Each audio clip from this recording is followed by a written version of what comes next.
Bonaparte a dû rallier l'armée d'Italie dont Barras lui a donné le commandement, comme cadeau de noces.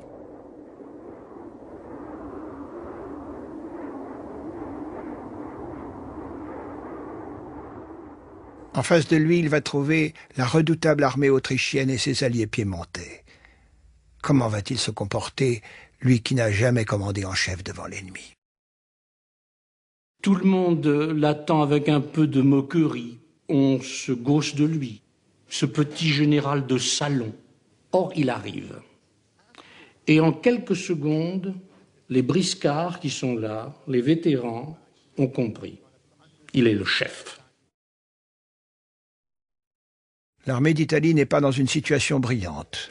Depuis 2 ans, elle piétine, livrant des combats inutiles au pied des Alpes. C'était une armée d'indigents. Le pays en faillite ne pouvait les payer, ni les nourrir, ni les habiller. Il leur fallait pénétrer chez l'ennemi et y trouver ce dont il manquait. Bonaparte va s'adresser à ses troupes et dès sa première proclamation, il trouve le ton juste. Soldats, vous êtes nus, mal nourris. Le gouvernement vous doit beaucoup. Il ne peut rien vous donner. Votre patience, le courage que vous montrez au milieu de ces rochers sont admirables. Mais il ne vous procure aucune gloire. Aucun éclat ne rejaillit sur vous. Je veux vous conduire dans les plus fertiles plaines du monde. Vous y trouverez honneur, gloire et richesse. Bonaparte décide d'aller au-devant de l'ennemi malgré son énorme infériorité numérique, 38 000 hommes face à 63 000 Autrichiens et Piémontais. Son plan est d'une merveilleuse simplicité, séparer les Autrichiens des Piémontais pour les attaquer successivement, en commençant par l'armée du Piémont. Napoléon avait toujours pour principe d'essayer d'être en nombre supérieur sur un point donné. Donc d'essayer de diviser les ennemis, de les battre en détail, de façon à compenser l'infériorité numérique globale. Napoléon a toujours professé qu'on ne fait pas la guerre avec des théories. Vous faites ce que vous avez à faire et vous le faites vite. Il faut surprendre l'ennemi et l'assommer si c'est possible. En seulement 2 semaines, il remporte 6 batailles, fait des milliers de prisonniers et casse les reins de l'armée piémontaise. Il n'y a plus moyen d'y rien comprendre. Nous avons affaire à un jeune général qui est tantôt devant nous, tantôt derrière, tantôt sur nos flancs. Cette manière de faire la guerre est insupportable et viole tous les usages. Un prisonnier piémontais.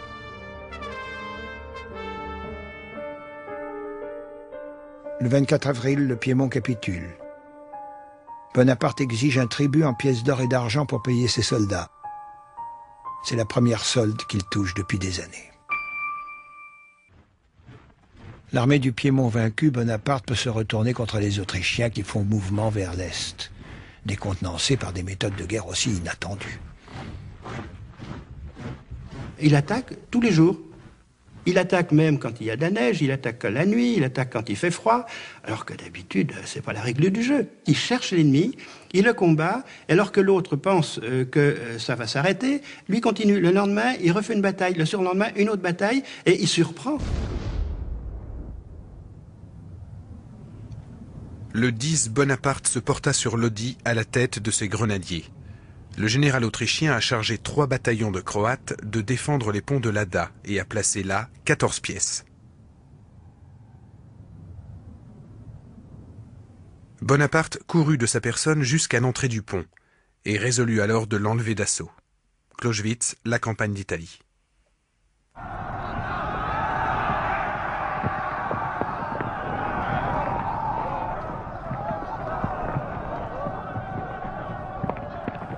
Il n'y a pas du tout de tactique. Quand il y a des troupes qui arrivent d'une manière si enthousiaste et si rapide, ça surprend l'ennemi. C'est l'enthousiasme, et on s'y lance, et tout le monde joue le jeu, et tout le monde risque la mort et passe.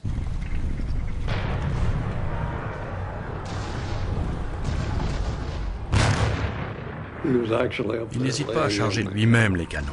Un travail de caporal. Mais il veut être à leur côté.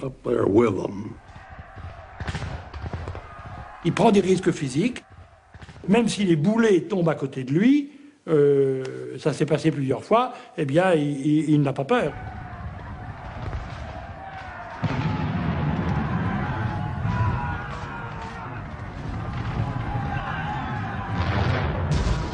l'infanterie et l'artillerie autrichienne furent épouvantées par l'audace de l'attaque. Et bientôt leurs armes devinrent silencieuses. Clausewitz. Le résultat est spectaculaire. Ce fut loin d'être une grande bataille, mais il avait su imposer sa volonté à ses hommes aussi bien qu'à l'ennemi.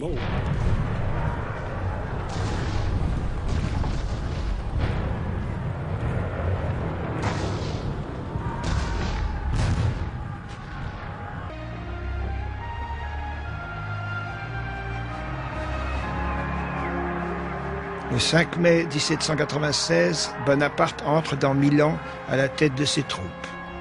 Toute la ville est là pour acclamer le général victorieux qui les a libérés du joug autrichien.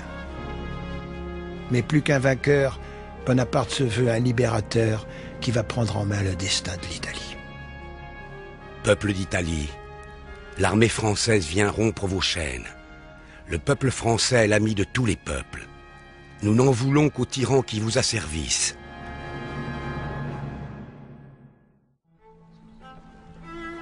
L'armée autrichienne qui a reçu des renforts constitue encore une menace réelle. Bonaparte va la poursuivre en lui assénant une série de coups violents, pour finir, en janvier 1797, par la bataille de Rivoli, qui durera 3 jours.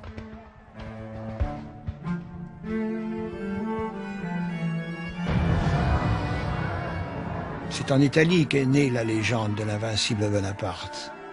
Il s'est révélé un incomparable chef de guerre pendant cette campagne, mais il a aussi fait preuve d'un remarquable talent pour vanter ses mérites et promouvoir son image. Bonaparte, dès ses premiers succès, a compris qu'il ne suffit pas de remporter des victoires, il utilise l'image en sorte que ces victoires de l'armée d'Italie vont être connues en France. Napoléon, d'emblée, s'est composé un personnage. Il a d'emblée arrangé son histoire. Il crée une presse, des journaux, la France vue de l'armée d'Italie, le courrier de l'armée d'Italie, qui exalte ses victoires. Malheureusement pour les Italiens, Bonaparte ne se contentera pas de les libérer des Autrichiens, il va aussi les débarrasser de quelques-unes de leurs plus prestigieuses œuvres d'art. Pour satisfaire l'avidité du Directoire, il fait acheminer vers la France des chefs-d'œuvre du Titien, de Raphaël, du Caravage, jusqu'au célèbre quadrige de la place Saint-Marc. Tout ça trouvera place au tout nouveau musée du Louvre. La mise en coupe réglée de l'Italie n'est toutefois pas la seule occupation de Bonaparte. Il a continué à poursuivre les Autrichiens et 2 mois après la bataille de Rivoli, les voilà repoussés de l'autre côté des Alpes. Lui-même se retrouve à une centaine de kilomètres de Vienne. Bonaparte décide de négocier lui-même. Il exige la Belgique, la rive gauche du Rhin et un gros morceau d'Italie pour y tailler une république sœur. Les Autrichiens atterrés font traîner les choses. Napoléon était un être colérique, parfois avec des réactions physiques très violentes, et comme les négociations traînaient, Napoléon s'est agité, marché en long et en large, en travers, et en marchant, et il a heurté le petit guéridon sur lequel était le service à thé, et il l'a renversé. Voyez, telle sera votre monarchie autrichienne avant 3 mois. Je vous le promets. Mémorial de Sainte-Hélène. Et il obtient ce qu'il a exigé, ayant négocié seul, sans instruction de Paris. Il a vu que son intelligence, ses capacités étaient bien au-delà du militaire. Non seulement il est devenu un grand général, mais il est devenu un futur chef d'État possible. Et tout le monde s'en rend compte, non seulement en Italie, mais en France.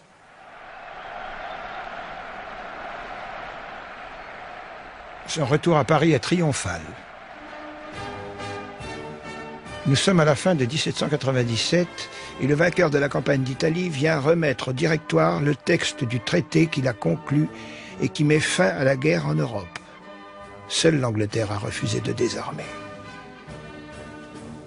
Il n'a que 28 ans et vient d'écraser avec son armée de va-nu-pieds la prestigieuse armée autrichienne sans perdre une bataille.